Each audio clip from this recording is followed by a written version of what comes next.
I said you feel it on your fighter. I see it in you, so we can look it out. Move mountains. Oh, move mountains. Oh, no, no. I'll rise up. I'll rise like the day. I'll rise up. I'll rise, won't you say? I'll rise up. I'll rise up and I'll do it again. Oh, said I'll rise up. I'll rise unafraid. I'll rise up. I'll rise past the ache. I'll rise up. And we'll do it all again. For you, for you, for you, for you, for you. No. So we do it for you. No. We do it for you.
What's the catch of the day? Lionfish. What's in the fish tacos? Lionfish, lionfish, lionfish.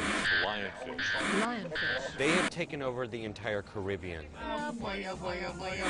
They're easy to catch and taste great.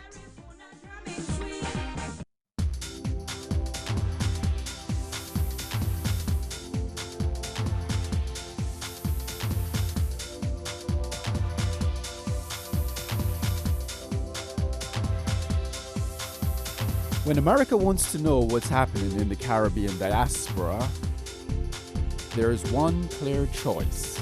Hello, welcome to Carib Nation. Both people inside and outside are very excited about today's program. Looking at you, I can tell that you have traveled the journey. One television organization brings America close to the people, stories, and events that affects Caribbean life.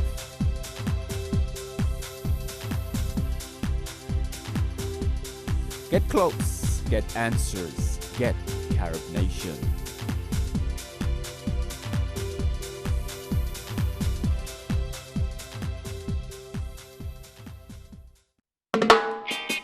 Welcome back to the 23rd Annual Caribbean American Heritage Awards Gala.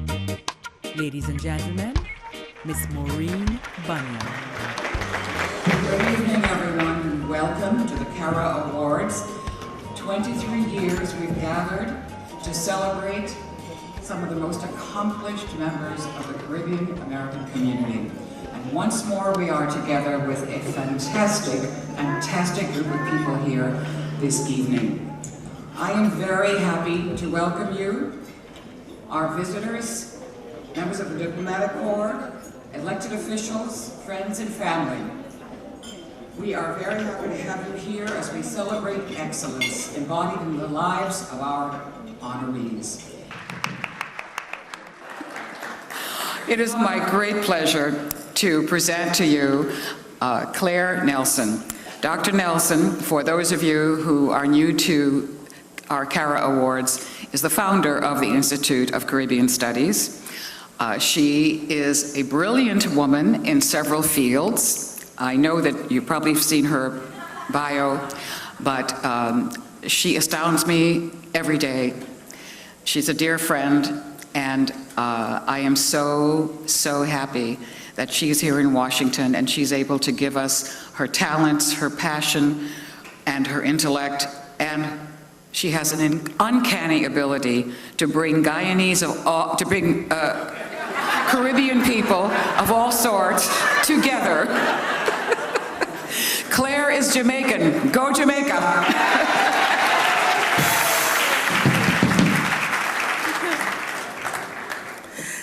Dear Auntie, big things are going on in Washington, my dear. Yes, I know, say, everybody start get nervous and frightened. But you know, we have our own amount. Yes, we have our own amount, and it was formed under the Bush administration, so I think we're safe. Yes.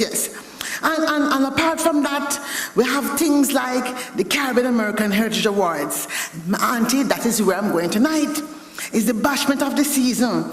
One splendiferous affair, my dear. The woman them dress up in them lace and sequins, blings, and the man them in them waistcoat and black tie jacket, looking good for kill, curry goat and duck back foot. Yes, my love. Them say high seed kill Mr. Thomas Puss. But this awards business is high order indeed. It come in like the NAACP Image Awards or the Kennedy Center Honors, except this award is for few one of people. Yes, my love. In this award, we honor our own family, and I'm glad indeed, because I think it's time that somebody take the time for honor our own people, because it's not little big things we do over here in this country, you know. As a matter of fact, plenty of we help make this America great already. America wasn't great without we. We give this country Marcus Garvey, we give them Sekou Toure, we give them Shirley Chisholm, Colin Powell, Belafonte, Malcolm X, Eva Farrakhan. We have all kind of heroes and sheroes, auntie. But as usual, we always walk in the corner and say because we have been trained in the Caribbean that only an elephant blows his own trumpet.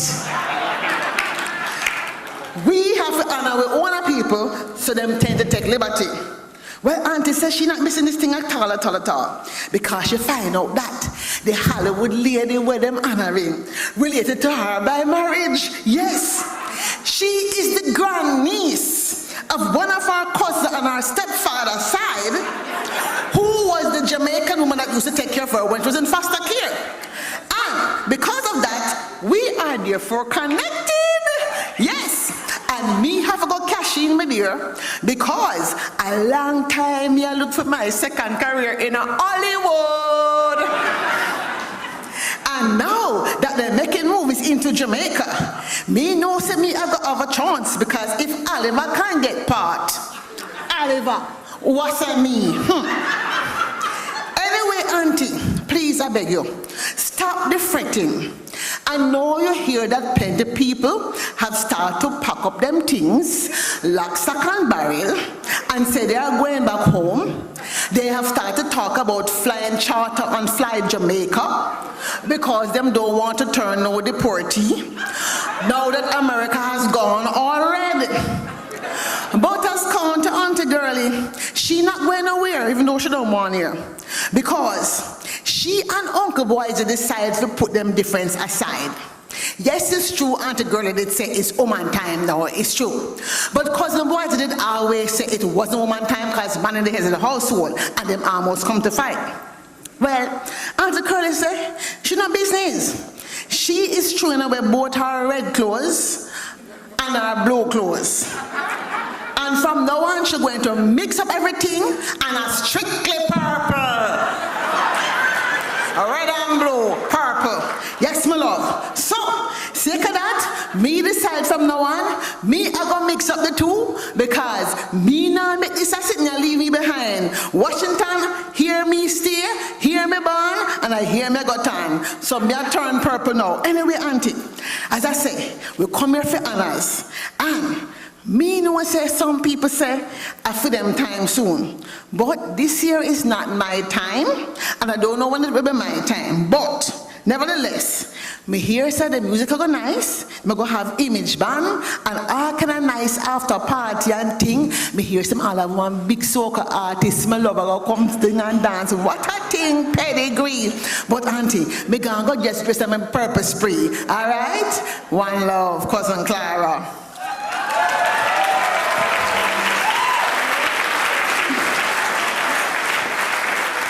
So ladies and gentlemen, from now on I urge you to wear purple, and let's help to bring back America to its senses.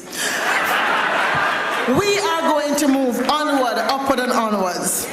And I know many of my friends who work in administration, who are on the Democratic side, have been doing introspection. But those of us in the Caribbean understand, if you can't catch Quaco, you catch him short. So we not going to make nothing leave us behind, because we've been here for a long time. It's onward, upward, and forward together.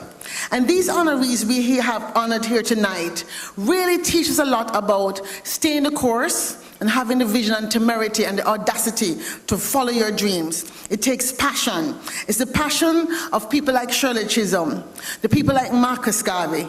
It takes perseverance to people like General Colin Powell that go always onward, upward, and forward. Shirley Chisholm always used to say, you don't make progress by standing on the sidelines, whimpering and complaining. You make progress by implementing ideas. So I urge you all, as we contemplate the next 4 years in Washington, stop the whimpering and complaining and make your plans. Be bold, step forward, because fortune favors the brave. And we indeed are brave, having left home to create new ground on this territory called America. So as we continue to say, we too sing in America, in reggae, in cadence, in zouk, and yes, even in soca. We're going to sing America to take us forward, upward, and onward. As Colin Powell would say, perpetual optimism is a force multiplier, and we are indeed force multipliers because we're little, but we're talawa. So folks, let us be like Claude McKay would say, not like hogs pressed and shrinking back. But let us go forward knowing that we too have what it takes to continue to build an America, a dream in America, the American dream, to look like what we would like it to be.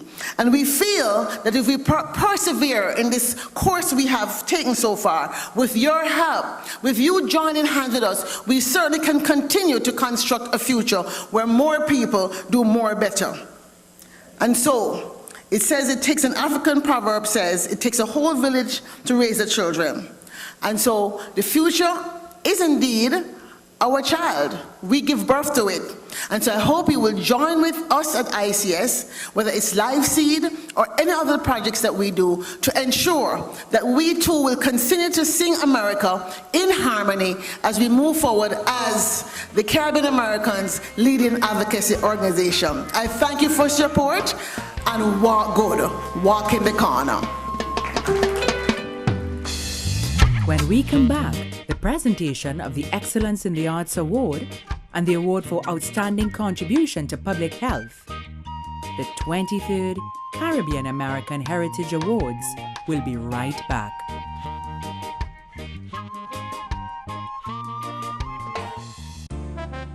"15 CARICOM member states paved the way for the CARICOM single market and economy. In the CARICOM single market and economy, there is free movement of products, goods, and services for 14 million consumers. There are more possibilities to study, more career opportunities, because you can work in every country participating in the CSME. CARICOM Single Market and Economy. Possibilities for everyone." Welcome back to the 23rd Annual Caribbean American Heritage Awards Gala. Ladies and gentlemen, once again, Miss Maureen Bunyan. Now, ladies and gentlemen, it's my great pleasure to start the ICS 23rd Annual Caribbean American Heritage Awards ceremony. Our first award is for excellence in the arts. It goes to David Ho Choi.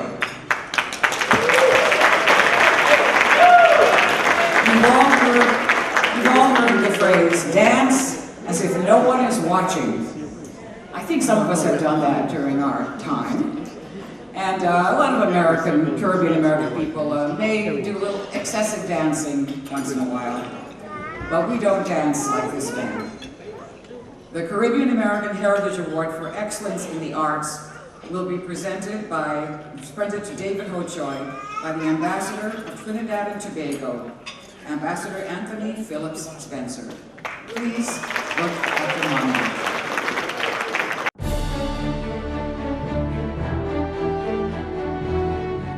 Dance Kaleidoscope Artistic Director David Ho Choi has never lacked a love for dance, yet the path he took to find it was a winding one, and setting the right course took both strength and self-discovery.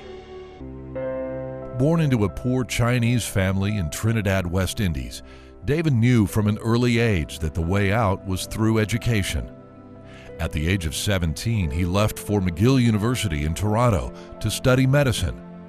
But friends and classmates recognized that he should be pursuing another avenue. Everybody said that I should be in the theater because that's where my heart was.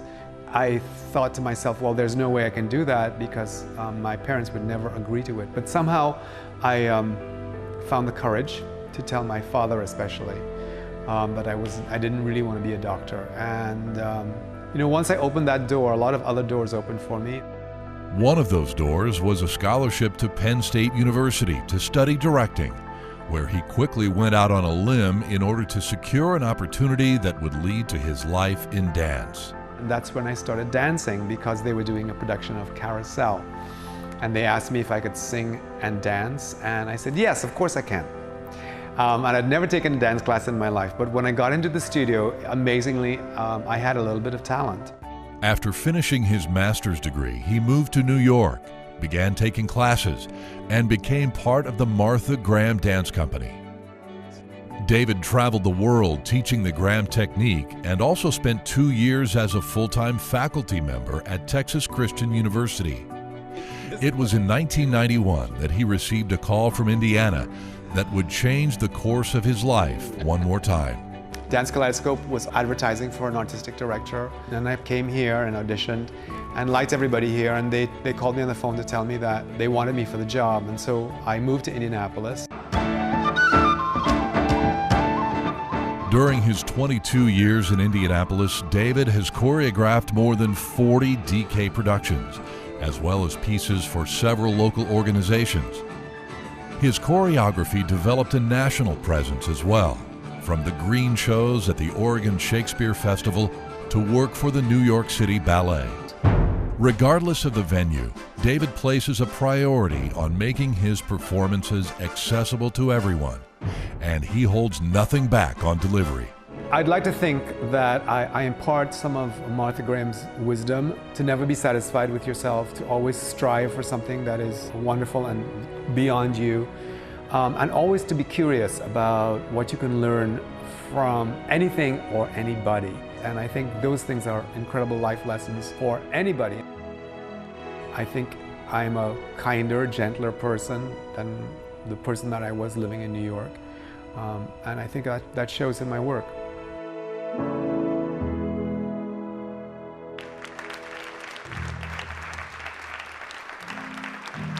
The poet Rumi tells us, dance when you're broken open. Dance if you've torn the bandages off. Dance in the middle of the fighting. Dance in your blood. Dance when you're perfectly free. So for someone who has come from a land forged from the love of liberty, we could only imagine the courage it must have taken to tell your Trinidadian parents that you were giving up the study of medicine to study dance. You know, the world is glad that you did. Thank you for bringing the joy of dance from the Caribbean to the world. It's my pleasure this evening to present you with the Excellence in the Arts Award. Thank you.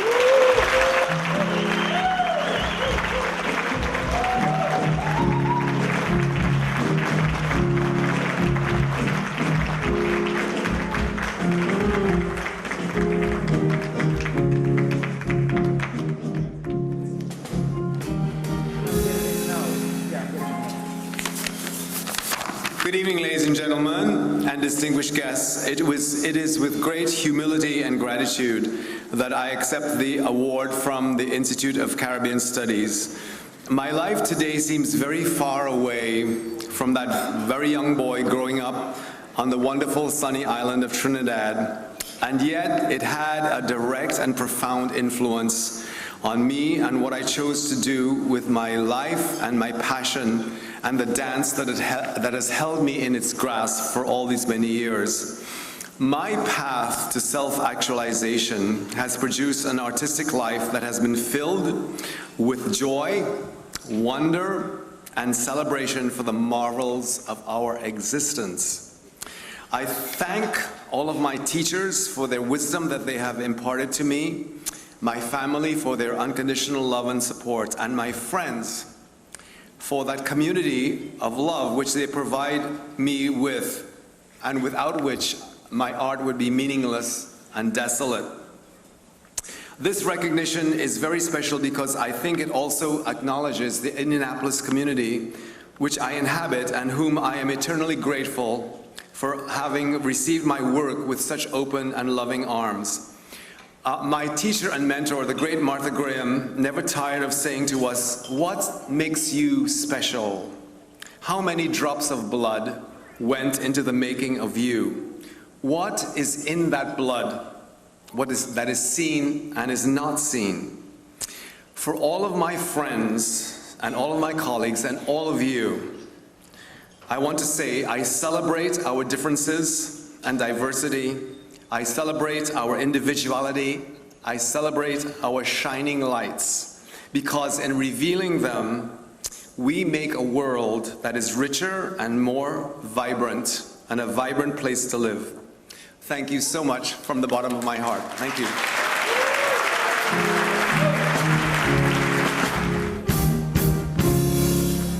Congratulations to Mr. Ho Chow. Our next award will be presented to Dr. Goulda Downer for her outstanding contributions to public health.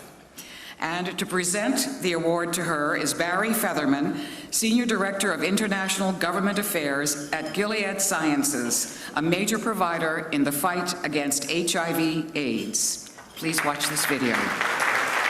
Dr. Downer is a woman who has crisscrossed the globe to serve, research, and give back. Who is Golda? A recognized expert in the field of nutrition and food security, Dr. Downer has served as an advisor to the United States Agency for International Development, USAID, in evaluating the impact of the President's Emergency Plan for AIDS Relief Programs in Sub-Saharan Africa, providing specific recommendations on nutrition and food security, agriculture and biodiversity, and maternal child nutrition. In 2013, Dr. Downer received the Congressional Black Caucus Health Brain Trust Leadership in Advocacy Award, in recognition of her leadership of a consortium of nationally recognized institutions to strengthen the HIV clinical workforce of the U.S. She spearheaded the National Clinicians HIV/AIDS Testing and Awareness Day, launched on the steps of the U.S. Capitol in 2007 with the support of Congresswoman Maxine Waters, former Congresswoman Donna Christensen, and their CBC colleagues. This remains an educational resource to clinicians almost a decade later. Dr. Downer has served on several advisory boards. She served 4 years as health editor for the Black Suburban Journal and has been featured throughout the years in discussions about nutrition and wellness in Essence magazine. Dr. Downer currently serves as chair of the Caribbean American Political Action Committee, CPAC.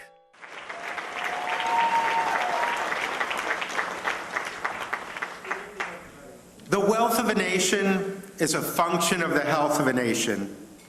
At Gilead, we pride ourselves in discovering, developing, and commercializing medicines in the areas of unmet medical needs, such as HIV/AIDS and viral hepatitis. And like Dr. Downer, we have been determined as advocates to address the treatment of chronic illness. It is therefore my pleasure to present Dr. Downer with the Outstanding Contribution to Public Health Award.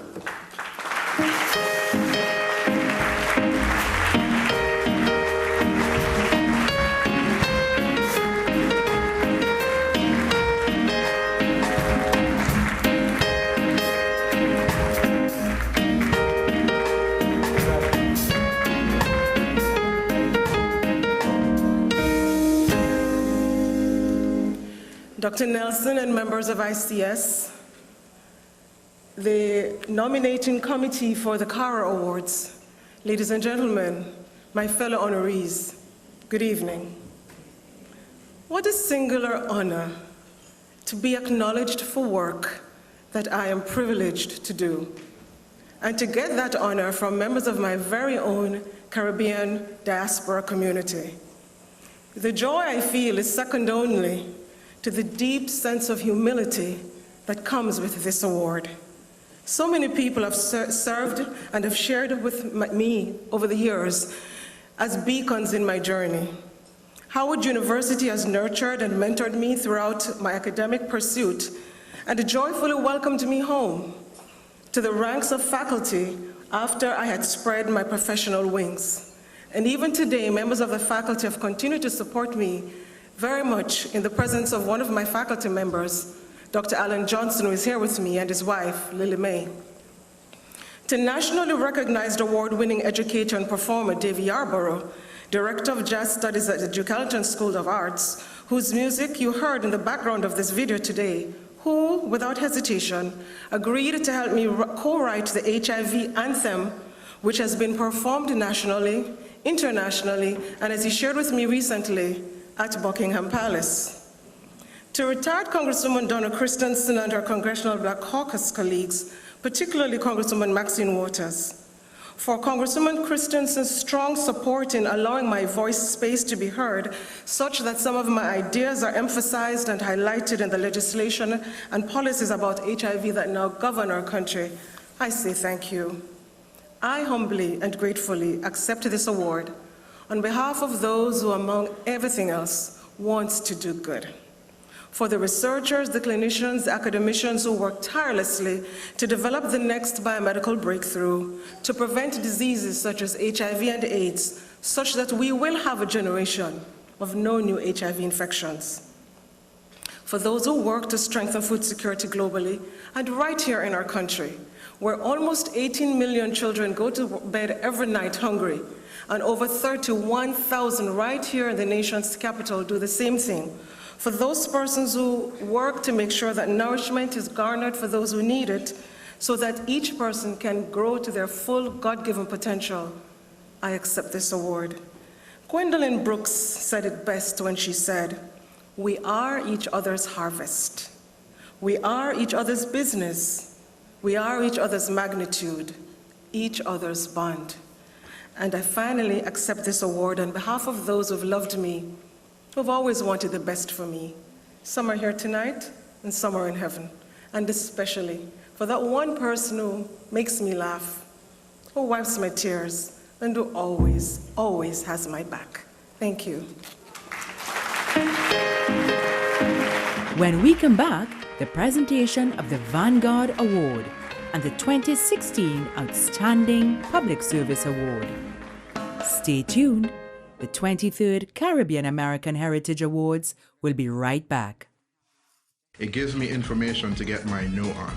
If you want to know how to protect yourself, get tested, or take action, just text. All of the information about HIV resources available to you can be obtained from your Digicel mobile.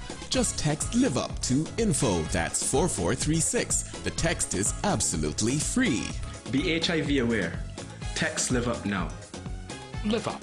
Love, protect, respect.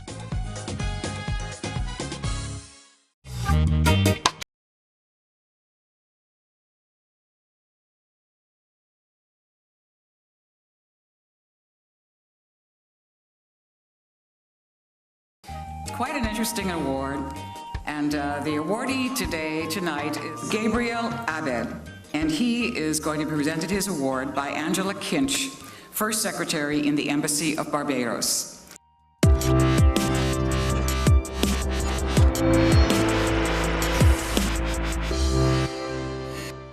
My name is Gabriel Abed. I'm the co-founder and CEO of the Colbitz Group. We run a mining operation in the Caribbean and an exchange providing fiat to Bitcoin or Bitcoin to fiat across the Caribbean region.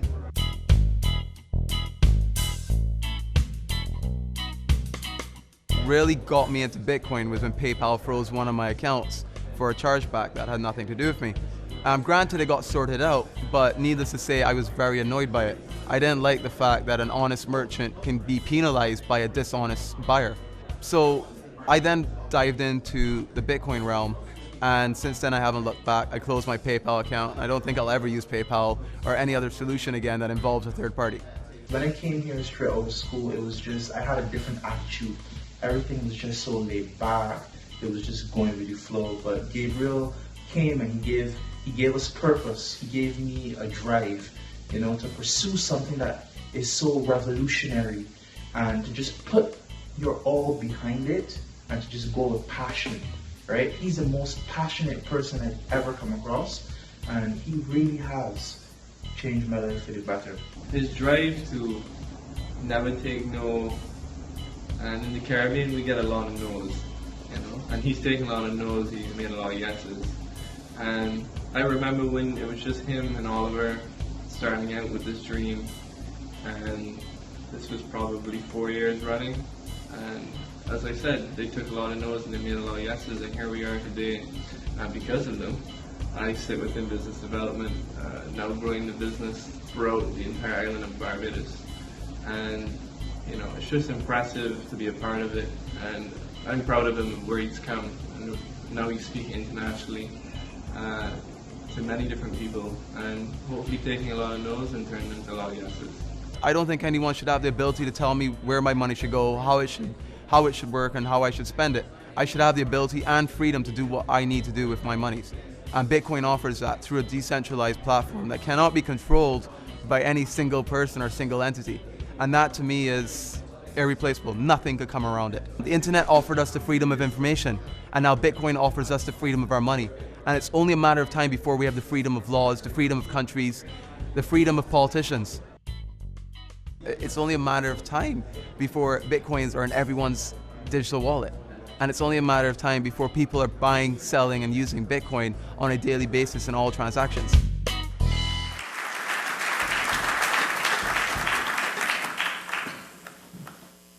Thank you. Good night, ladies and gentlemen.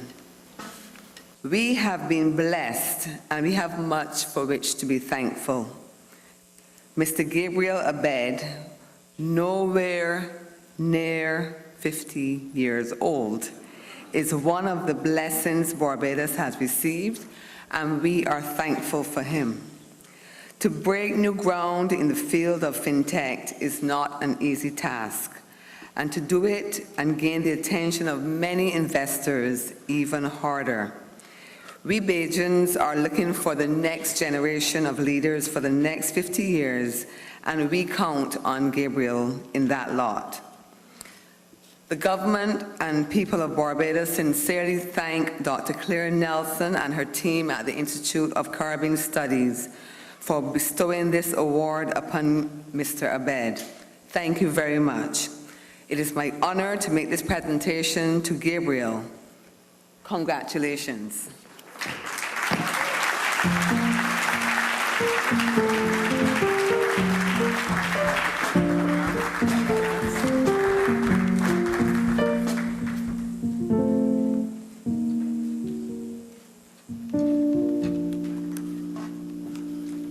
That's when I had short hair. Good evening, ladies and gentlemen. Who would have thought people give you awards for chasing your dream? It's quite a crazy concept. But when we started, my partner and I started on the principle of wanting to change the world. And I know that sounds tacky, but that was literally the very first conversation. And over the last 3 years, we've been able to place ourselves as not just the regional leaders, but as the global leaders of digital currencies and digital cash asset issuance. Sounds like a mouthful, but what we're doing is going to revolutionize the way the Caribbean works. It's going to solve many of the problems that we're facing on the payment space, from de-risking to high settlement times to high fees. The amazing part is that it's an amalgamation of sharp, talented, smart Caribbean individuals that I've been fortunate enough to have as part of my organization. And the ultimate thing here is that I'm often told that this award, that our work here is not just about BIT, but it's about the Caribbean entrepreneur, because we are one of the pinnacle success stories of what a young microstate island can deliver on an international scale. So with that, I'd like to leave one note of message, and that's that we start to empower our youth and that we actually move towards harmonization within the Caribbean, because it's only through harmonization that we can attain the levels of sustainability we need to survive. So with that being said, I hope that we can honor not just this award ceremony, but the fact that we are one people and one Caribbean. So thank you very much, everyone. So Gabriel Abed, it's wonderful to have you here with us this evening. And I am just so excited to find out, how is it that you are 29 years old? I just turned 30. Okay, 30 years old, from Barbados. I'm hearing Overstock.com, I'm hearing great things in technology. How is it that you have achieved all of this in such a short period of time? The truth is, I have an amazing team. I'm backed by an army of guys and girls that share a similar vision with me. And the truth is, I just did my job of trying to ensure that our vision was successful, but the real hard work was done by my team. Excellent. I was able to run because they allowed me to.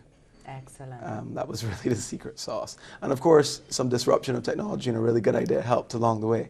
Right. But the grit, the grind, the gut, and all that glory, that's my boys and girls back home. You have introduced a phenomenal, a very novel concept with digital currency in the Caribbean, which means that you have succeeded, but you're giving back to your community and to your country and to your region. Tell us a bit about that digital currency and how you hope to make an impact, not just in Barbados, but for Caribbean people with this currency. Well, it's more than just a digital currency per se. It's processes, procedures, mechanisms, software, gateways, partners, and a big collaboration of an effort to try to create a Caribbean payment framework. We've been calling it the Caribbean Settlement Network. That's what bit.com is. We're trying to build a network within the Caribbean that allows transactions to move from island to island, person to person, central bank to central bank. And the reason it makes a difference is you solve so many problems, starting from financial inclusion, ensuring every last man, woman, and child has access to global finance. De-risking, we provide a solution that's an alternative mechanism against de-risking. Money laundering and counterterrorism financing. Increased levels of suspicious activity reports and monitoring can be achieved through this technology and mechanisms like this. Fees, you eliminate fees. You're able to build, that's massive. You're able to build a system that treats transactions as they're meant to be treated, data, and allows us to move them between parties using an open system. This open and transparent accountable system allows us to significantly reduce the fees of sending or receiving. I know the remittance market is huge, and the transfer of money between individuals has long been a challenge for a lot of people around the world, not just in the Caribbean, when people want to send money to family and friends. How do you think this is going to impact the remittance market? Is this going to completely eliminate the need for the big players in the money remittance market? Well, let's look at this as a start. The technology Bitcoin, blockchain. That's already done 6 out of 10 of the problems when it comes to remittance. The last mile, the compliance, the micro channels, those are still relatively an issue that has to be solved. But the remittance market that we know today, that model's obsolete. The model's not going to be around for much longer. My kids won't know that model of remittance. In the future, remittance wouldn't be as costly as 8 to 15%. That number is going to be significantly reduced. Remittance isn't going to take as long as it used to, anywhere from 10 minutes to 3 days to a week to sometimes a month. It can now occur in seconds or minutes. So we're looking at the system being completely overhauled, and the remittance that is there is not going to be around for much longer. Wow, that's amazing. What was your first response when you learned that you were going to be awarded, that you were selected to receive this Caribbean American Heritage Award? How did you feel? What was the first thing to come to mind? I didn't deserve it. It was a team of me. It wasn't just myself. And like I said, there was a unit, an army of us. And seeing my name there and not all of their names, I kind of felt that it was selfish, almost, but I do realize that I'm the captain and the leader of this ship. And with that being said, I understand why it can't be an entire team, but a person. Right. So I am grateful for it. And obviously, I'm going to do my best to make sure my team is as titled as I am against this award. But I was honored as well, to say the least. Excuse me. The journalist in me just cannot contain this. Just exactly what is it you produce? Technical or layman? Okay, so imagine money. Money has, think of money like a manufacturing product. You have the production cycle, you have the distribution cycle, and then you have the retail cycle. We take money and we digitize it at all 3 layers. We would go to a central bank and we would tell them, hey, stop printing money through your monetary expansion policy. Issue it digitally, transparently, and accountably. And then we would go to commercial banks and give them the payment gateways and all the software they need to interface with this digital asset. And then, of course, at the retail level, the consumers, we would give them the payroll, the mobile wallets, the ATM functionality. And in essence, what you get is a cashless society of digital transactions. And this is fundamentally crucial because financial inclusion is now possible within our region. And we're talking about a region that's direly hit and needs these kind of solutions for not just economic growth and stability, but for us as a region to start having global competitiveness. So what I do is basically build out a new age of monetary system, digital banking, and I provide people the access to global financial solutions.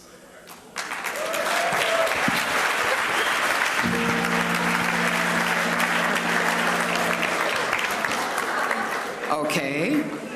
Now, one more question. Tell me, I read in your bio that this, in some ways, can help the sending of remittances. Absolutely. Could you explain that? Yes. So typically remittances, right now in the Caribbean, remittances are anywhere between 8 and 15% in fees. So if I'm sending $100 from, let's just say, United States, $85 on average is arriving in the Caribbean. And in some cases, this is as much, remittance accounts for as much as 10% of GDP in some of our islands. So this is because we have, we have monopolistic behavior around the banking sector and payment field. And there's also many corridors that money needs to travel through before it reaches. You see, the traditional system is quite antiquated and inefficient. So there's new technologies that came about, and one of them being blockchain technology. I would have particularly have learned about it in my studies during network security and cryptographic systems in Canada. Now the beautiful part is I'm able to avoid these corridors and I am the deep infrastructure, and I am the network rail, and therefore I'm able to cut out the middleman. And therefore remittances costs can drop from the 15%, the 8 to 15%, from as little as 1% at this point. Thank you, Gabriel. Our next award will be for Outstanding Public Service, and it will be presented by His Excellency Dr. Riyad Insanali of the People's Cooperative Republic of Guyana. It will be presented to Ambassador Dr. J. Edward Green. One of the best special envoy of the Secretary General is man of heart and compassion. He has been able to demonstrate that his work is making difference against stigma, discrimination, but also is helping us to put the Caribbean on the map, and probably with his continuing effort will end the epidemic in this region. Dr. Green has been able throughout his life to demonstrate that he is a true advocate for people who have been left behind. He is receiving an award today, and I'm proud because without his ongoing work, we will not dream to achieve our goals of ending AIDS in the Caribbean. If, therefore, I were to try to move beyond this honor, I would want to work with honorees to advance the aims of the Institute of Caribbean Studies, focusing on the contribution to economic development in the Caribbean and catalyzing the visibility and viability of Caribbean America.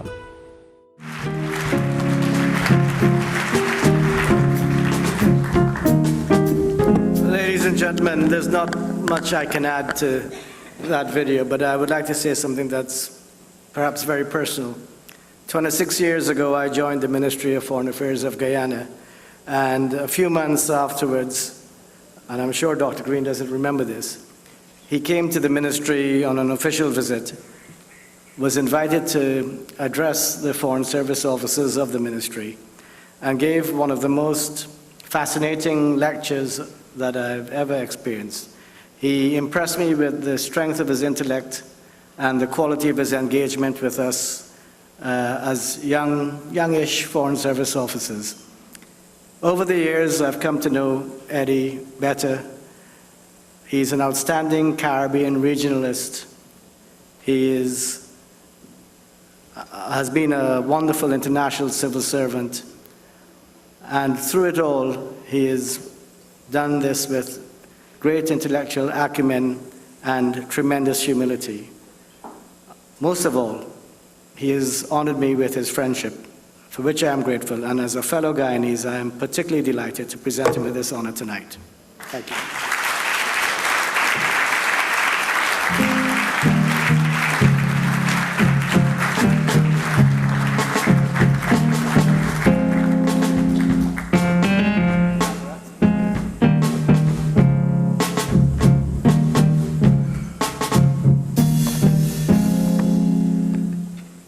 Ladies and gentlemen, it is my absolute privilege to share this event with my colleague, distinguished 2016 Caribbean American Heritage Awardees. And in this regard, I would like to express my gratitude to the Institute of Caribbean Studies for its generous accolades that I certainly share with my colleagues at the University of the West Indies, the Pan American Health Organization, the CARICOM Secretariat, and the UN system, and many others, colleagues with whom I collaborated in several studies, projects, and programs, which have, and I hope will continue, to make a difference to the people of the Caribbean and the Americas.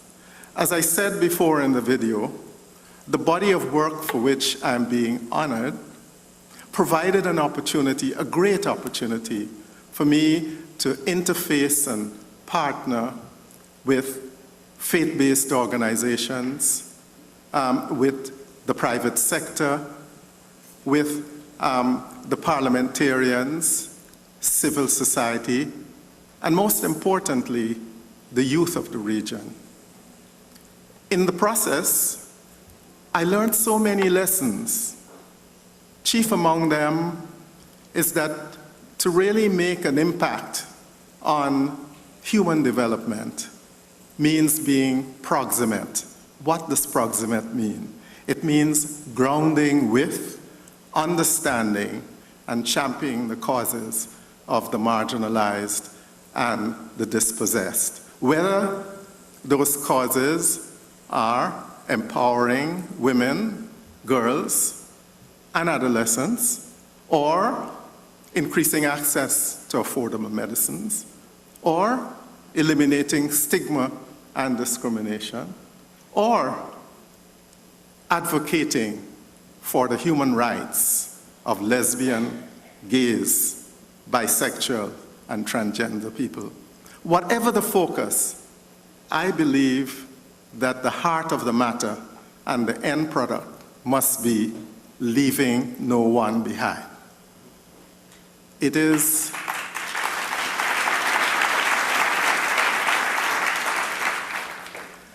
my good fortune, and I'm grateful and thankful to my family, colleagues, and friends, but in particular to my dear wife, Oriel, for indulging my passion and my obsession with justice for all. And as I reflect on the journey that has led to this evening, a very important expression by Maya Angelou resonates in my head and my heart. It is, people may forget what you say, people may forget what you do, but people will never forget how you make them feel. Ladies and gentlemen, for me, the Caribbean, this is the legacy of the Caribbean American Heritage Award. Thank you very much.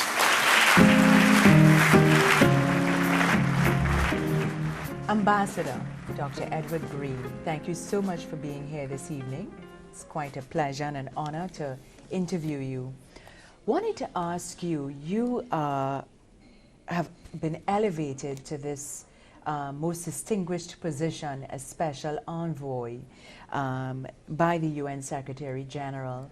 Could you share with us a bit about your work and about your role in this position? Well, I could only say that it is a humbling role because it is intended to assist the Secretary General to fast-track the response to the HIV/AIDS epidemic. And whereas about a decade and a half ago, that epidemic was a death sentence, I think colleagues working before me and with me, the scientists, the practitioners, civil society, have all contributed towards a movement whereby we now have AIDS as something which is livable with. Right. And I say it's humbling because when you think of the number of people who are coping with the epidemic, living a normal life because of advances in science, and because of the greater knowledge we have, and perhaps because of the lessening of discrimination and stigma, we have a situation where we can look forward to 2030, which is the target date for ending the epidemic. It is ambitious, but this is what the Secretary General would like his envoys to advocate for and to support people who work in the field, people who live with AIDS and people who are affected by AIDS. What powerful work that you are doing to impact people not only in the Caribbean but around the world. And it's why we're recognizing you this evening. How do you feel, or how did you feel when you first heard that you would receive this Caribbean American Heritage Award? You can see the smile on my face. I was really I was really flattered at the news, but appreciative of the fact that really we who work in AIDS would be joining a number of very distinguished awardees who have gone before me, ministers, prime ministers, attorney general, actors and performers. And so I felt really elated about it, and really I thought too that this provided even a further opportunity and inspiration for me to continue working for those who are affected and infected by AIDS. Thank you so much, Ambassador, and so much to you too, Dr. Green. Aren't Guyanese so beautiful? They're so, you know, something about the Guyanese people, it's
When America wants to know what's happening in the Caribbean diaspora, there is one clear choice. Hello, welcome to Carib Nation. Both people inside and outside are very excited about today's program. Looking at you, I can tell that you've traveled the journey.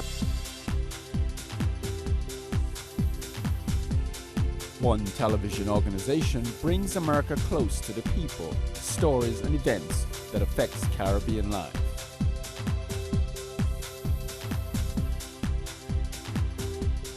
Get close, get answers, get Carib Nation.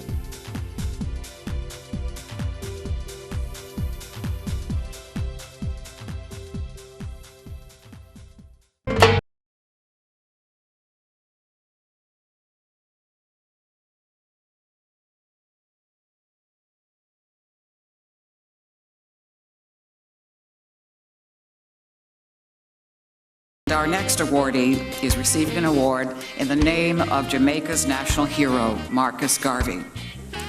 The Marcus Garvey Lifetime Achievement Award. Garvey was a Pan-African icon whose exploits at the turn of the 20th century is legendary. He was ahead of his time. He was out front of the pack. Our awardee is Dr. Gerard Alphonse, a native of Haiti, who is one of those people who's been way ahead of the rest of us. A silent giant, he earned an engineering degree in 1958 and went on to earn 16 patents in the US for his inventions, which have helped to transform video technology. An innovative scientist whose contributions have helped shape the world we live in today. An inventor with more than 60 patents and more than 120 published technical papers to his name. An educator who helped mold the minds of hundreds of scientists over decades of teaching. Dr. Gerard A. Alphonse was born and raised in Haiti, and his affinity for science and his interest in experimentation was evident early on. After graduating from Institution Saint-Louis de Gonzague, he pursued his love of learning in the United States, earning a Bachelor's of Science in Electrical Engineering from New York University in 1958 and a Master's of Science in Electrical Engineering from NYU in 1959. Also in 1959, he joined the RCA Laboratories David Sarnoff Research Center in Princeton, New Jersey, where he pioneered work in a broad range of technical areas, including holographic storage, ultrasonic imaging, video discs, and more. From 1959 to 1967, while also working on his PhD in electrophysics at the Polytechnic Institute of Brooklyn, he concentrated on the development of superconductive devices. He later served as chief scientist and program manager for the development of optical amplifiers, high-performance superluminescent diodes, and turntable lasers, among other innovations. In everyday terms, his contributions helped make modern television, fiber optics, CDs, DVDs, telecommunication, ultrasounds, medical diagnostics, and the treatment of glaucoma and macular degeneration possible. Dr. Alphonse taught electrical engineering and physics at LaSalle University in Philadelphia for 16 years and served for 4 years as the chairman of its physics department. He also taught electrical engineering at the College of New Jersey. He has served as a consultant to the National Science Foundation, as a member of the Franklin Institute's Science and Arts Committee, and spent more than 45 years in leadership positions for the Institute of Electrical and Electronic Engineers, including as IEEE USA President. His professional and volunteer work has taken him around the world, but he still calls Princeton, New Jersey home. A father of 3 and grandfather of 11, he lives there with Tammy, his wife of 45 years. Dr. Alphonse retired from Sarnoff in 2003 and immediately joined the Medicon Corporation, later known as Cardiovascular Solutions, Inc. In 2010, he founded his own consulting firm, GAA Associates, and in 2011 co-founded Lux Photonics, another medical technology company. He has received numerous awards for his work, was inducted into the New Jersey Inventors Hall of Fame in 2005, and is honored to accept a Lifetime Achievement Award from the Institute of Caribbean Studies today. Please join me in welcoming Dr. Solange Vivens to present the award to Dr. Alphonse. Good evening. You can just imagine how I feel as a Haitian woman standing next to this man, a pioneer. We are talking technology, video technology, and we all think iPhone is a big discovery. No, this man did it. He started this whole technology video and putting us, Haiti, a little island, on the stage of technology. Just think about that. Now let me read what they handed to me.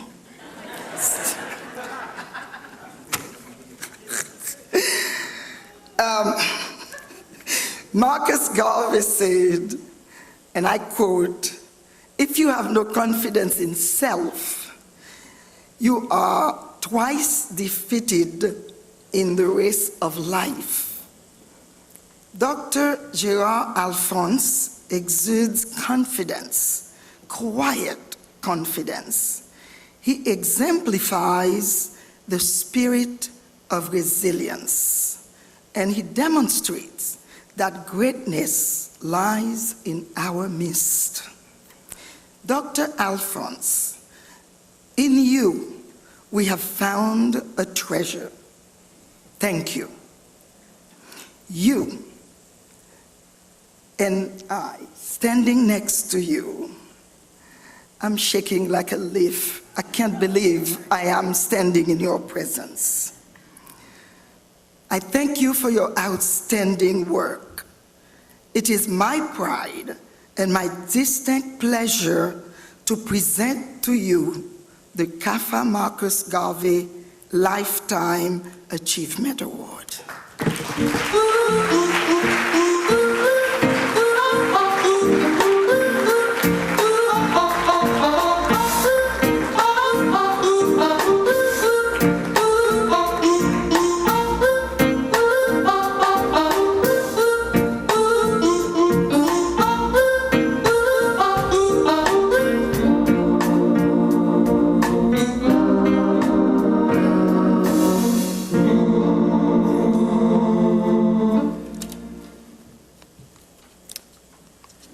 I thank you, Solange. I'm shaking also.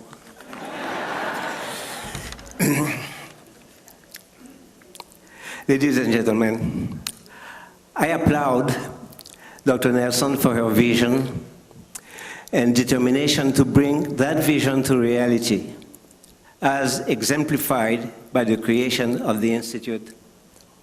And in a smaller way, by her perseverance in her search for a Lifetime Achievement Award recipient, and her discovery of the person standing in front of you this evening.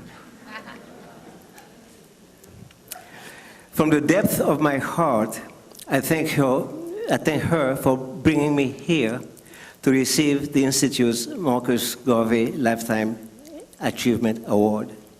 I'm humbled by the fact that among several other possibilities, I'm the one chosen for this great honor. When I was a child in Haiti, I had dreams. I dreamt of science, inventions, discoveries. I read about Einstein, about Princeton where he lived, about Edison and other scientific giants at Bell Laboratories and RCA Sound Laboratories in New Jersey. Yet, never did I go as far as dreaming that my name would be listed among theirs in a Hall of Fame or be chosen among others for recognition of lifetime achievements.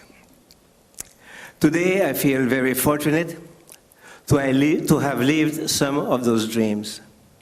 In all modesty, really, but I have to say this. I find myself living in the town where Einstein lived. I have done scientific research for 43 years in one of the top laboratories in the world. I've worked with and met many of the giants. I have made some modest discoveries of my own, and I have received many honors for them.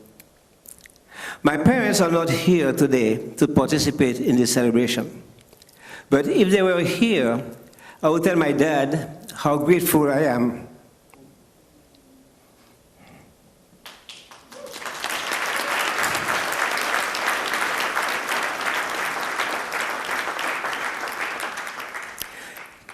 to him for recognizing my frustrations in front of the impossible and deciding to send me to the US to study and follow whatever destiny had in store for me. It is with a sense of gratitude for a career and a life that I've never thought possible, and in return, I've tried to give back to society some of what I received by being an educator, a role model for those in need of aspiration, and a lifetime volunteer in the IEEE, my professional organization. It is also with a deep sense of gratitude that I thank ICS for this recognition. I take this opportunity to introduce my brother-in-law and sister-in-law, Nauzer and Kathleen Mystery, who were kind enough to join me in this celebration. I thank my daughter, Lila, she's here, an accomplished journalist at a young age, and now managing editor of news at US News and World Report, who prepared the video together with her husband, Mike, and flew from Boston just for this occasion.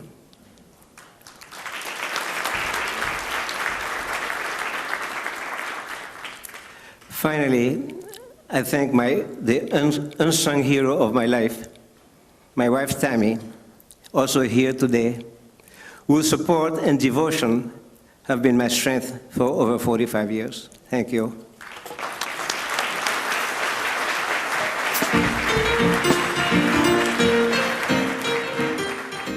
Dr. Gerard Alphonse, thank you so much for being here with us this evening. It's quite an honor. I've read your bio, and with all of these inventions, you are obviously not just changing the region, but you're changing the world. What is it about your background, about growing up in Haiti, that sparked in you this inventive quality? You've had so many inventions. What is it about growing up in Haiti that brought that out in you? Yeah, well, I was always interested in science and all that as a child, you know. And I remember in those days, there was no TV, you know, and even radio was, it was back in the 50s, right? So then, but I was so interested, I wanted to make my own. So whatever that I needed to do for making my radios, I couldn't get, so I made them, all right? Trouble is that when there was no place in Haiti where I could study the things that I wanted to study. Right? So when I graduated from high school, and the only thing I could do was really to enroll in the civil engineering curriculum, because they only had civil engineering. But I was not interested in that really. I was interested in science and physics and mathematics and things like that, you know.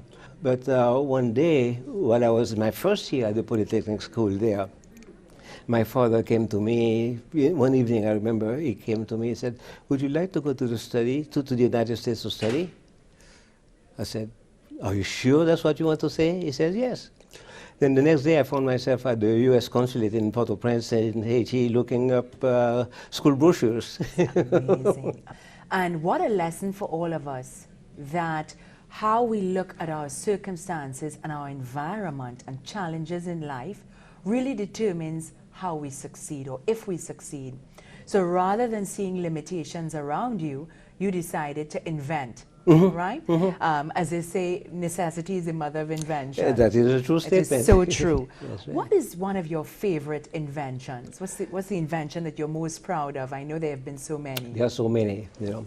But I think the ones that I like, that is the one that was most important, okay, is the one called superluminescent diode. You know, and it was. It's made the same way, more or less, that they made the real lasers that are in the video disc and things like that. But the thing is, it's not a laser. And for certain applications in sensing, they want to have a light source that is not a laser, but they call that a broadband light source. Right? So when I was given an opportunity to look into, back at Sound-Off, to look into how to make it about the necessity for a broadband light source. So I went back and thought about it, and I came up with the thought. And it turns out that it worked at the first trial. Now, it turns out that the superluminescent diode, you know, it is very important in several fields of optical sensing. And right now, it is being used in aviation. It's being used by the military. That is amazing. Okay, and the other thing also I find it I found quite important also is the fact that it can be used also as a light source for a field called optical coherence tomography. This is something that enables you to make measurements of distances that is of the order of a few microns. And right now it's being used in ophthalmology because people will have glaucoma, macular degeneration. The ophthalmologists like to measure the thickness of the retina.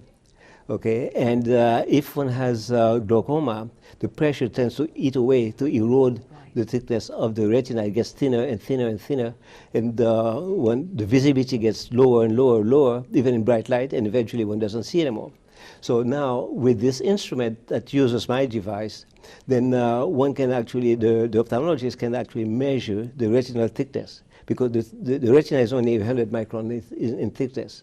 All right, it has several layers. So then he or she can tell whether or not there is erosion going on. And so when they prescribe medication, like say drop that they put in the eyes, and so they can tell, then every once in a while, then they make a scan, and they can tell. Now, if the medication is not working properly, that is, if the thickness is eroding further, then they try a different medication.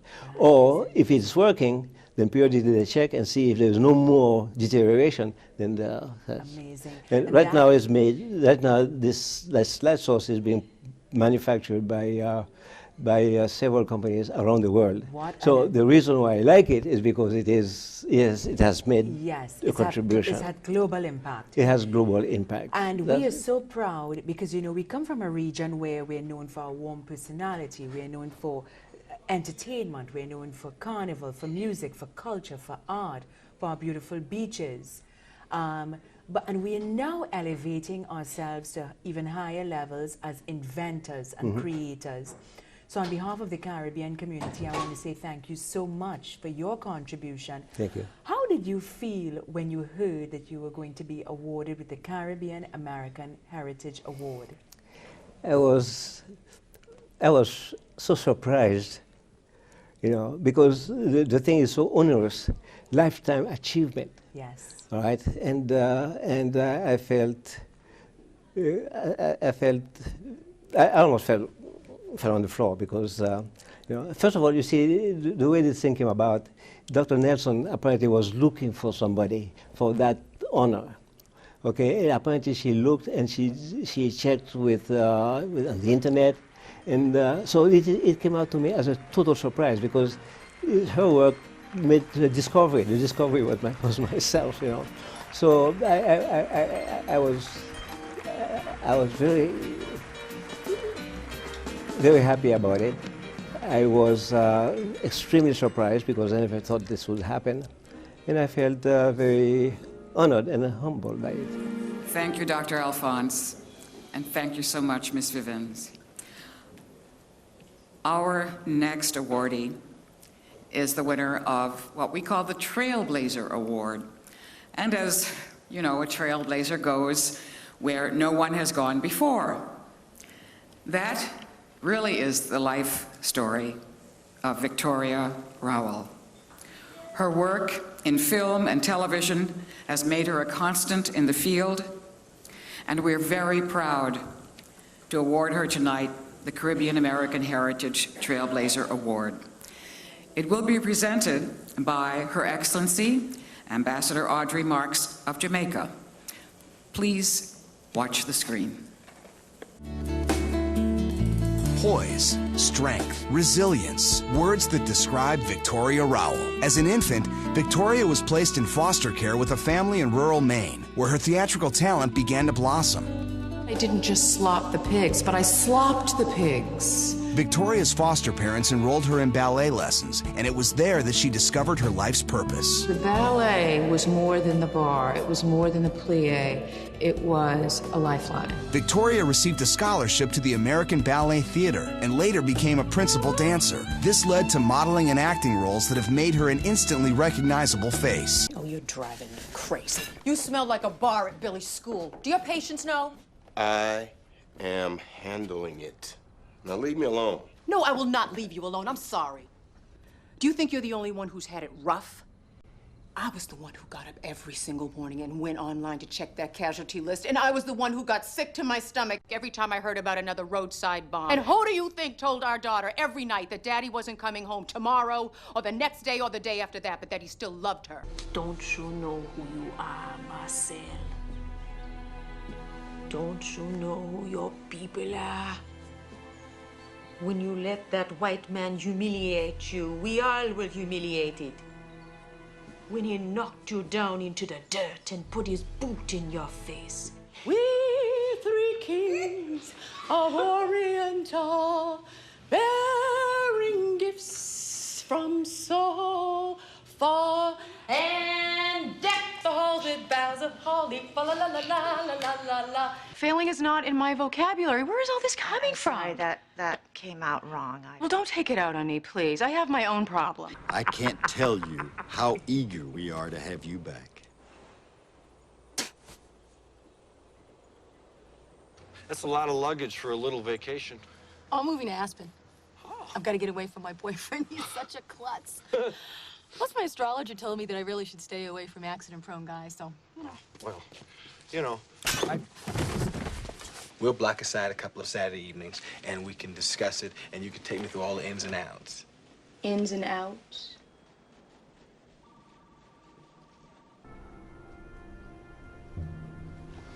Put it down.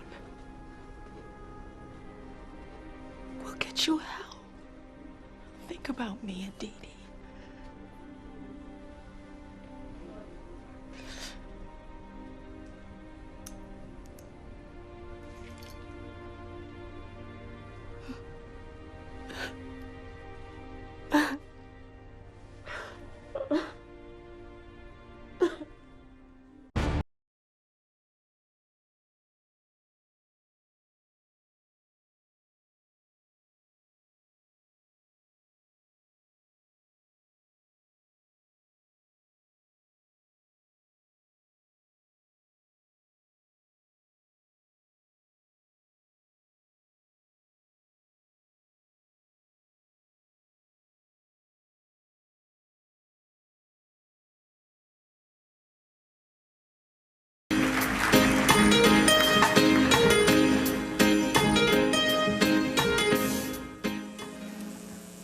inspired by Claire Nelson, and I'm in love with Victoria Royal. So I've gone back to the old Jamaican recipe of busy and lime and honey and many other things tonight to be able to pay tribute to dear Victoria. So I hope my voice will hold up.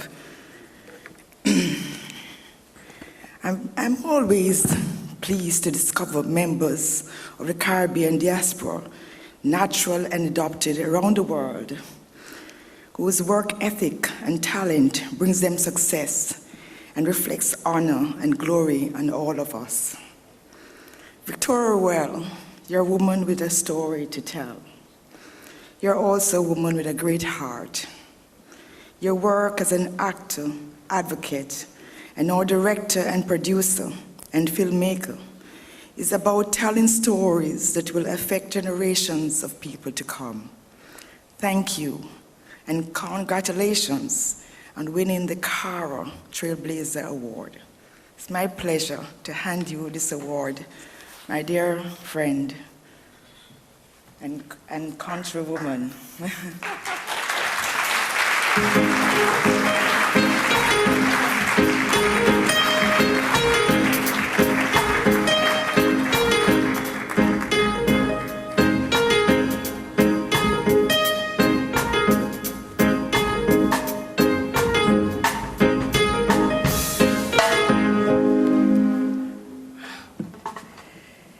Thank you, Ambassador Audrey Marks. I'm so thrilled to be here this evening. I'm honored by the Institute of Caribbean Studies. Thank you, Dr. Claire Nelson, your indefatigable courage and artistry. Oh my God, you're triple threat. I want to recognize my friends in the room, Congressman Bobby Scott, Dr. Professor Herb Nelson and Mrs. Nelson, Beverly and Leslie Chang and Zoe. Thank you for being here, and the honorees. I'm in such illustrious company. You know, when I come to Washington, it's a special occasion. I was raised in child welfare, and just down the street is Health and Human Services. And Health and Human Services placed me into foster care for 18 years. And it gave me an inordinate sort of outlook on the world in terms of justice and injustice. And with 500,000 children in foster care in this nation today, 100,000 available for adoption, and children behind barbed wire and chain link fences who immigrate to this country for a better life. And so I think of these children every day. I think of the 5,000 children in Jamaica that are in homes. And so when my art is brought to bear, I think of ways that I can marry my art to them, because someone married their art to me. And what is left of a civilization but its art when we are gone? So in my filmmaking, in the scripts, on the TV shows, in the movies, I always ask a producer, would you please consider writing about an adopted child, an immigrant child, a child in foster care, a child that's been disenfranchised, the mentally ill, the people that are forgotten, the orphans of the living. And sometimes I'm successful at that, and sometimes I'm not, but I always fight for it. And so I have had the great, great gift of Jamaica opening its arms to me, so that I had a platform from which to film my movie this year, The Rich and the Ruthless, a dramedy about a black family that owns a soap opera and sort of gets kicked out of Hollywood and moves to shoot their show out of their estate in Montego Bay. And I worked with JAMPRO and Film Commissioner Renee Robinson, and I worked with Ambassador Marks Pryor, who hosted my beautiful stay in 2015.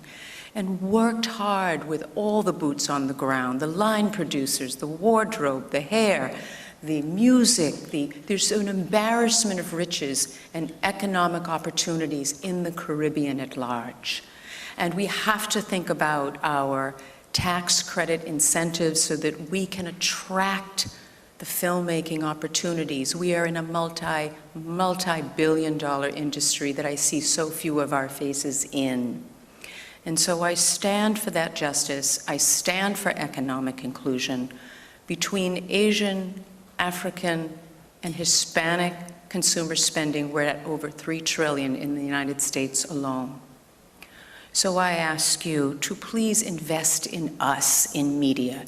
I'm humbled. I accept this award on behalf of all the people of color who were passed over and over and over again, and they do the work. So thank you.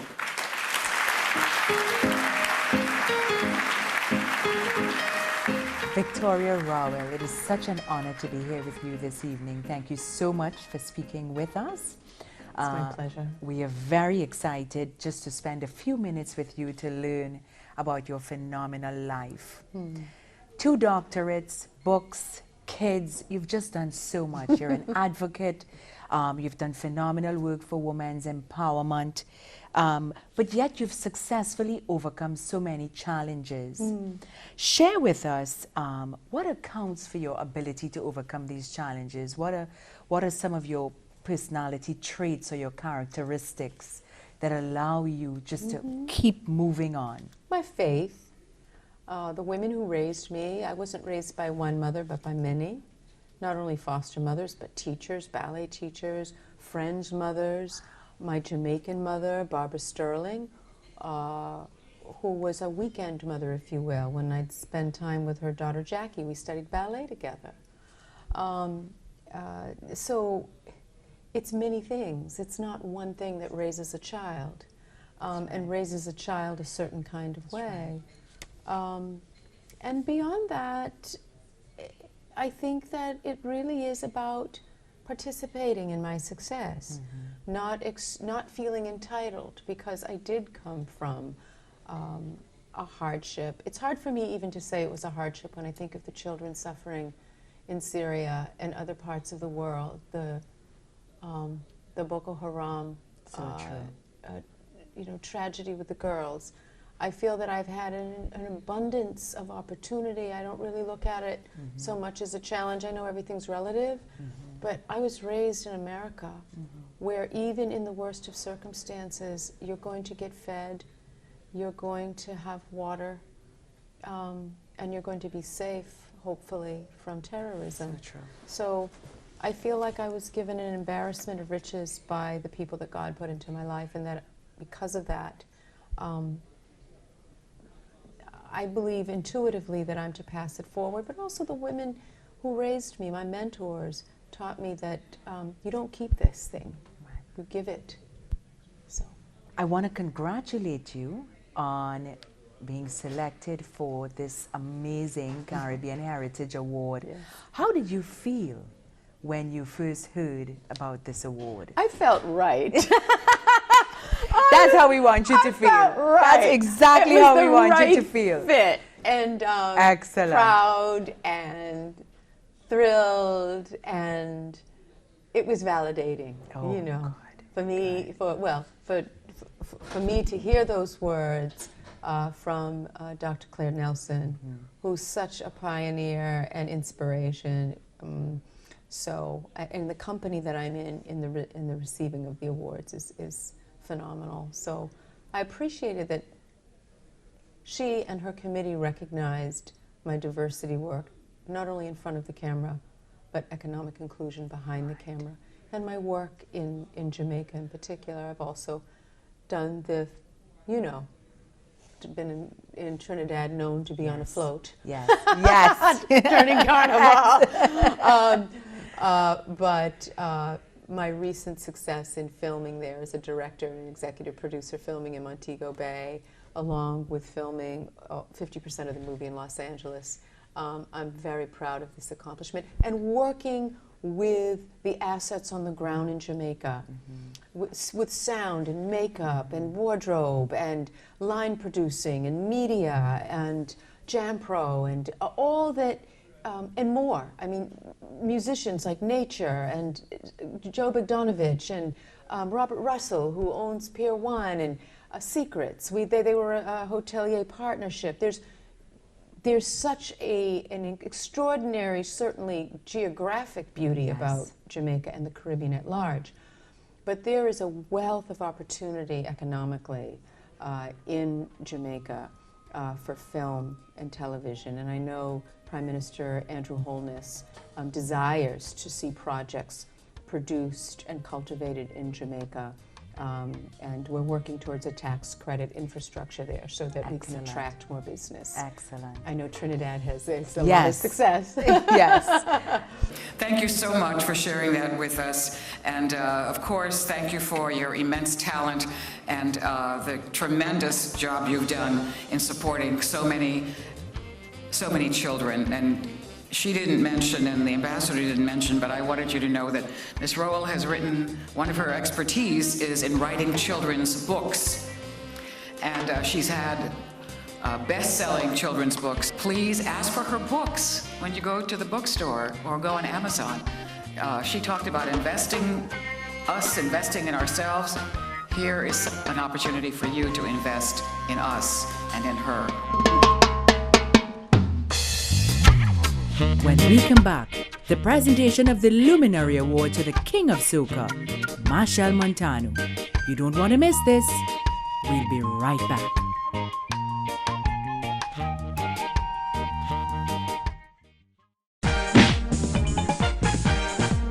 What's the catch of the day? Lionfish. What's in the fish tacos? Lionfish, lionfish, lionfish.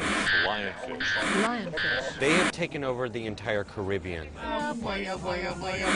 They're easy to catch and taste great.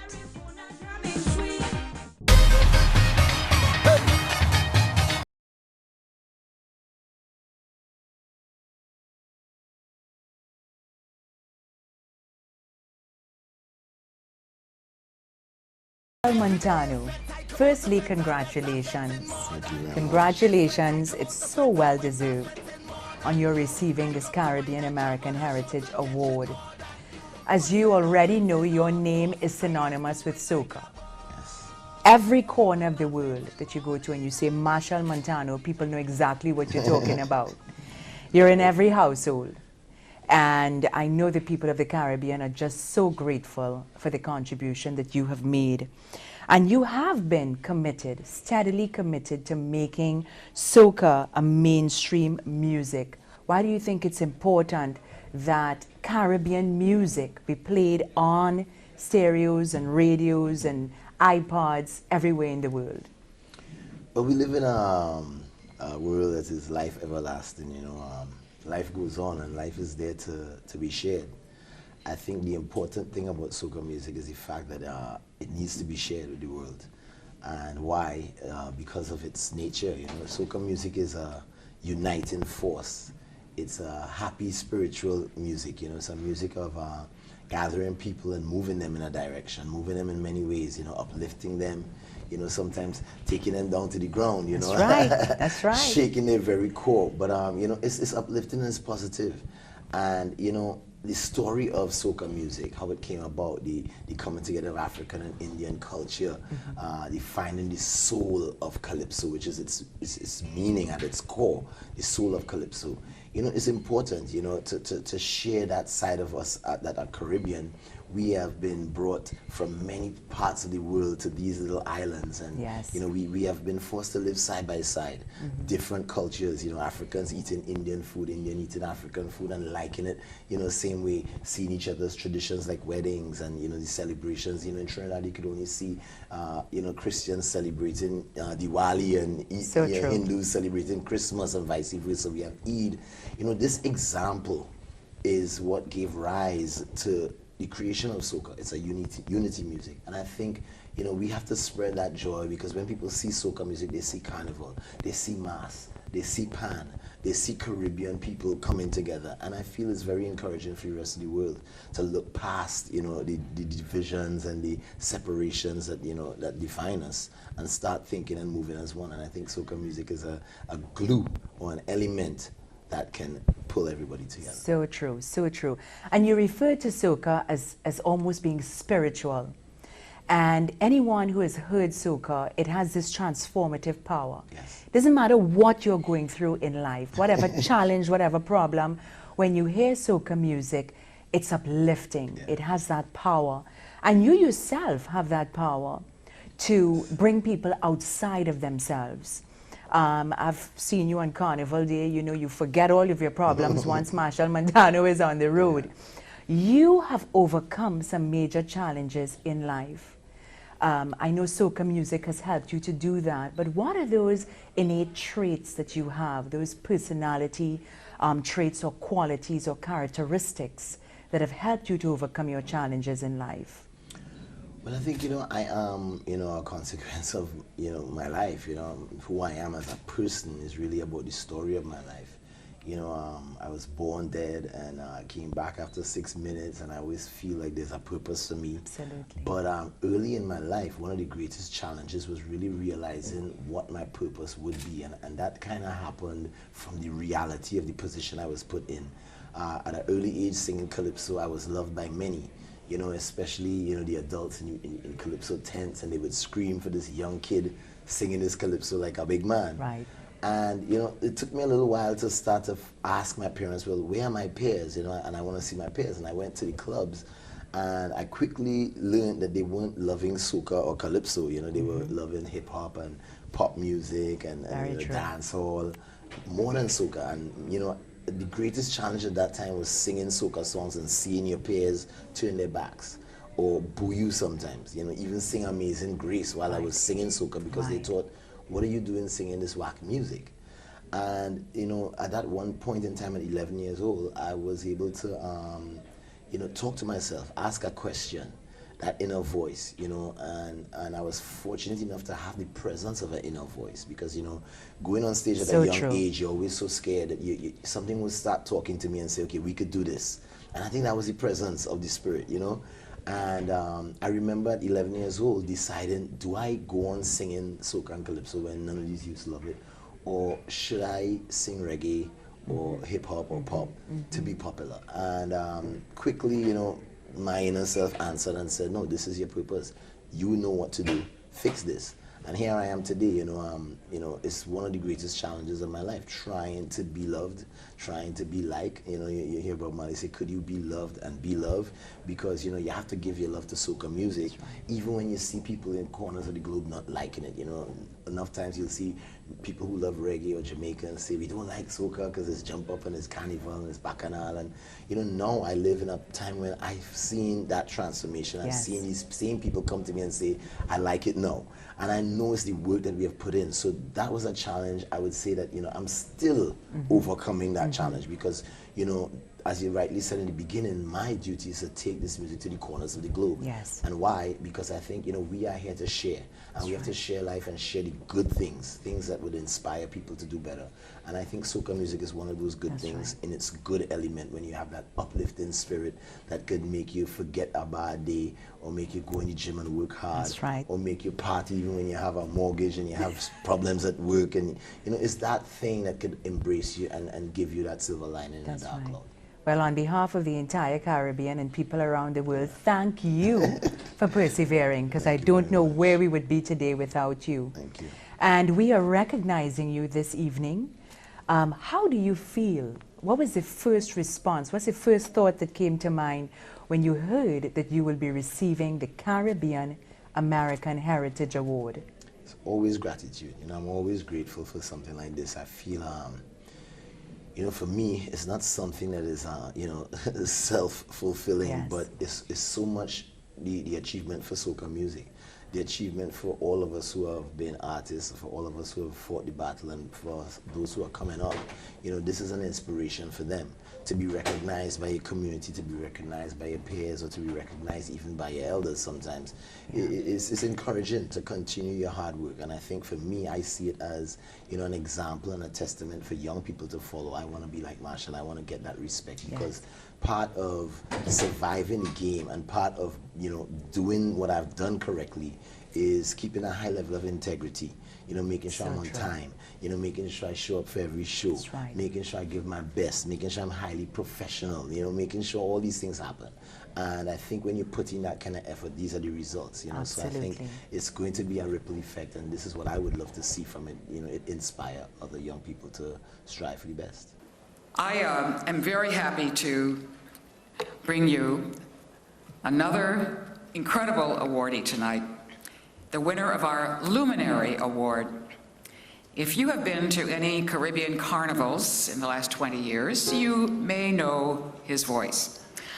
If you don't, you will hear it tonight. I invite you to turn to the monitor for some words about our next honoree, Michelle Montano.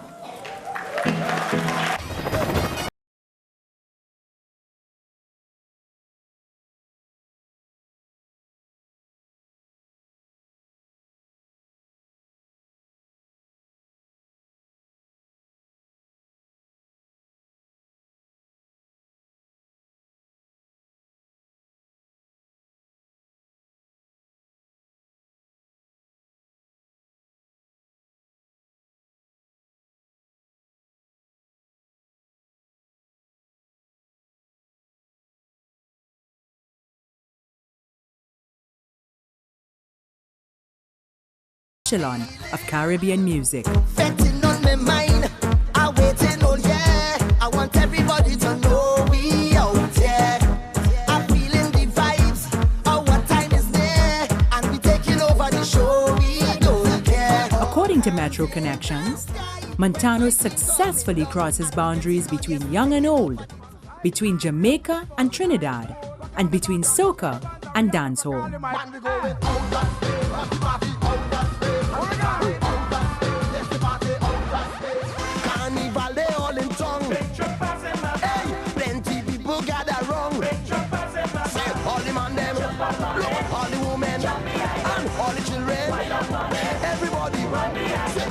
Montano's talent has been obvious since childhood. Forming his band Panasonic Express, later named Ecstatic in 1984, he released his debut album Too Young to Soca 2 years later.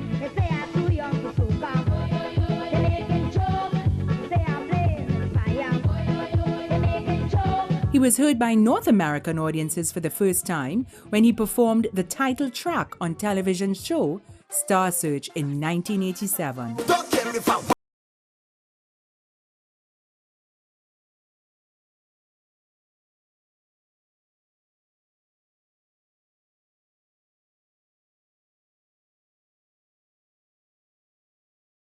Hits include Take Me Back, By All Means, Take a Borrow, Epic, Music Farm, Big Truck, Footsteps, Mr. Fett, One More Time, and Party Done.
Luminary Award winner, please welcome His Excellency Anthony Philip Spencer of Trinidad and Tobago. Please welcome Ambassador Spencer.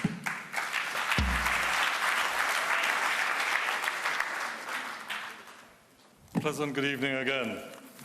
I have to tell you, I feel particularly privileged this evening. I know I love Guyanese, I love Jamaicans, but I have to tell you that I'm bookending an evening of excellence where we have awarded and honored our best. Please put your hands together for all the awardees.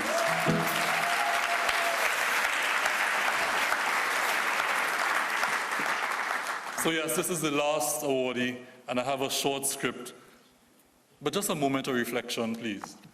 I'm sure if you looked at the information in your program on Machel Montano, you'd recognize that it's a remarkable achievement to have been capturing the imagination of people who have followed such a stellar career for 16 years on both sides of the millennium, the turn of the millennium, at least.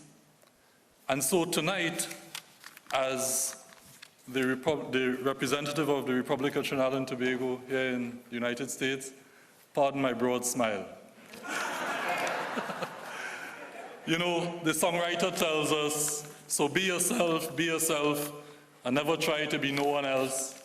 I can't sing that like Machel, right?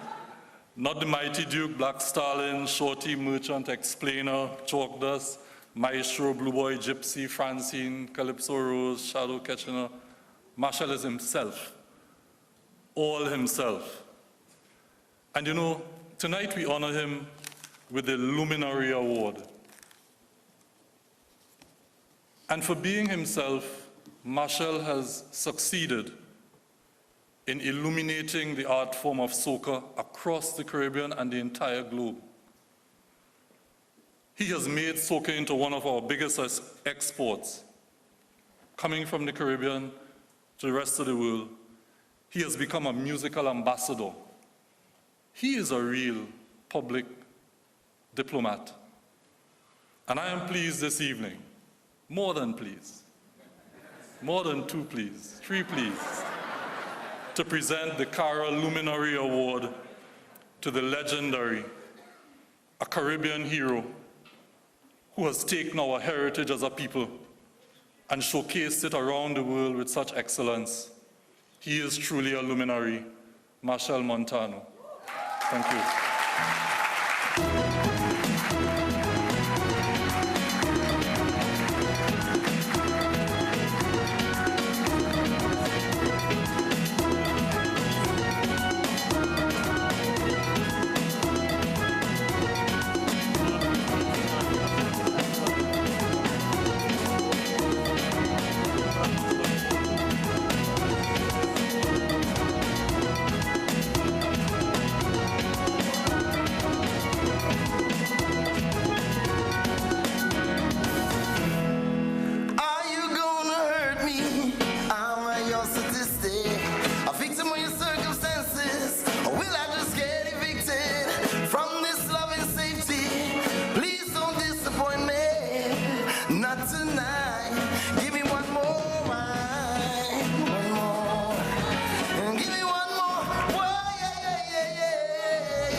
But let me say, first of all, how honored and how grateful and truly humbled I am.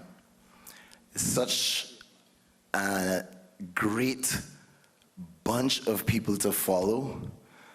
I look at that picture and I remember I had no beard, like Gabriel had no hair. I look at Victoria and I remember both of us jumping on top of a truck in Trinidad for Carnival. And I still don't believe why I am here at 43 years young. But I give thanks to Almighty God for my life. Yes, yes, yes. I want to say thanks to my family, my mother, my father, my brother, and all those who have helped me achieve my goal. But most importantly, I want to thank those who have inspired me, because I'm being honored for inspiring and influencing people, and I try to think about inspiration. I think, big up the GT massive. I'm not a GT Guyanese, but you know, I think as a Trinbagonian, but I also truly identify as a Caribbean man. All right. I want to say that this is the moment. Thank you to the CARAH Awards for having me here, Dr. Nelson. This is our moment for the Caribbean to play its most significant role on the world stage. We know how to live side by side and unite, and I think we need that example more than ever now in this world. So we must tell our stories. Dr. Joel, it was really a pleasure to see your story and every one of the awardees here. But I want to talk about inspiration and leave a little inspiration for some of the young ones I see here tonight. 30 years ago, I stood in Washington, D.C., and I sang in front of the Washington Monument. And I remember going to someone's house and seeing this group called New Edition with Bobby Brown. And I was really inspired to be like them. And I went back to Trinidad, started singing Calypso more. And I was really loved by, you know, the Calypso lovers, but everybody had on three-piece suits and hats and canes. And I said to my parents, where are my peers? And they took me to a club to sing Calypso. And I saw some girls screaming for some guys lip-syncing New Edition songs. And I was like, yes, I'm in the right place. And I went up on that stage and I started singing my Calypso. I was 11 years old, 1987. And all the young people, my peers, they either turned their backs or they went to the bar. Some started booing, and some even sang Amazing Grace over my voice. And that was a tough pill to swallow at 11. You know, I came off that stage and I wondered to myself, do I sing R&B or reggae or hip hop? Because they don't seem to like their music. And I remember that day, there and then, this superior voice in my head say, no, you stay with this because you know exactly what to do. This is your purpose. Fix this. And I have spent my entire life with this purpose. I find myself here today, and the last time I was in Washington, I was able to sing soca music at the White House. Yeah. To Dr. Nelson and all those who, you know, take the time to do this for people like me, you don't know what that means. Because it's not for me, it's for the inspiration of those coming up. The young lady, 4-year-old girl who just said, I like your mustache. This is for them. And I truly believe that we may sit here and the Guyanese might talk about the cook-up, which is rice and peas and chicken. And in Trinidad, we have pilau, which is chicken and rice and peas. In Haiti, in Cuba, it's called arroz con pollo. And, you know, in Barbados, it's peas and rice. And Jamaica is rice and peas and chicken. So, you know, we could stay here all night and celebrate how special and individual and unique we are. But the more time we spend together and bask in our similarities, the stronger we can come together and we can show this world that we know what to do to show love. As Bob Marley said, could you be loved and be loved? And I think I feel the love in the room tonight. Thank you very much. I'm very grateful for this. God bless you all. Love you, Have a good night. You see me, I'm a man, love to play, love to jam. You see me, I'm a man, I am so happy with this award in my hand. I don't got no time for no worries, I don't got no time for no stressing. It's love on my mind, so I'm ready to go down the road. Breathe up, what we coming to do? Everybody, I come out to live my life, jump around and live my life, play